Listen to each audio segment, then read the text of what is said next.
I can create a PowerPoint presentation complete with text, pictures, and presenter's notes in no time at all. Let me show you how I do it. When I open PowerPoint, I see a single slide displayed to start a presentation. The slide has two placeholders for text, indicated by boxes with dotted borders. On the left, on the Slides tab, is a thumbnail image of the slide.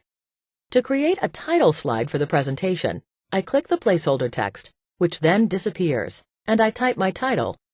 I press Enter to start a new line, and then type the second line of my text. I click the second placeholder box, and then type a subtitle, again pressing Enter to start each new line. Notice that the text I've typed in the slide displays in the thumbnail also. That's all I want on the first slide. To add a new slide, I can just go to the Home tab, and in the Slides group, I click here, in the top portion of the New Slide button. Notice that this slide's layout looks different from the first slide. This is the default layout for slides that follow the title slide. It's set up for a title, a bulleted list, or other content such as pictures, charts, and media, which we'll talk about in a moment. I type a title in the title placeholder, and then click in the second placeholder to add text to the first bullet point. I create a bulleted list by pressing Enter at the end of each bullet point. To create a second level bullet, I press Tab before typing the text. Because there are additional things I want to say as I present, I click under the slide where it says Click to add notes, and type my notes there. I can click this split bar and drag it up so I can see more of the notes pane as I type. I can print out these notes and refer to them when I give a presentation. Let's go back to the slide content. Sometimes I want to start with a different layout. Then I click the arrow on the New Slide button to see my choices.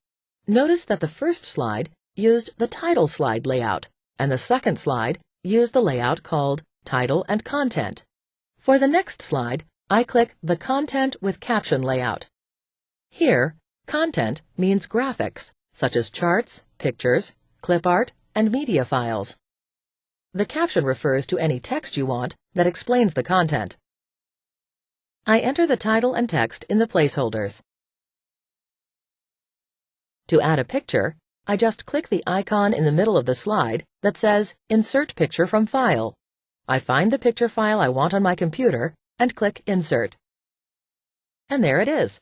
I can resize the picture and keep its size proportional by dragging from the corner, and I can reposition it on the slide. Notice the Picture Tools tab, which appears whenever I click the picture. I can use the tools here to reset the picture to its original size, frame it, or crop it. Now here's a way I can save myself some work when creating slides. I click the Home tab, and then click the arrow on the New Slide button again. At the bottom of the slide layout gallery, I click Reuse Slides to add slides I've already created in another presentation. In the Reuse Slides pane, I click the Browse arrow, and then click Browse File to locate the presentation containing the slides I want. PowerPoint displays thumbnails for the slides in the presentation I've selected, and zooms in on the individual slides when I point to them. When I find a slide I want to reuse, I click it to add it to my current presentation. When I'm done, I click the Close button to close the Reuse Slides pane. You'll notice I now have several slides in my presentation. I can easily move from one to another by clicking thumbnails of the slides on the Slides tab. But the slides don't look very interesting. So I click the Design tab to see what I can do about that. In the Themes group, I see that the first thumbnail, labeled Office Theme in the screen tip, is selected. When I point to other thumbnails, I see a preview of how the slide would look using different themes, which are collections of design elements, including background design, color schemes, and font types and sizes.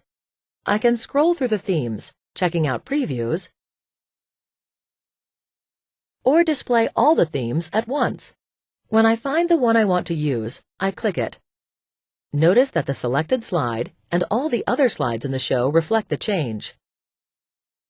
So there you have it. Maximum results with minimum effort.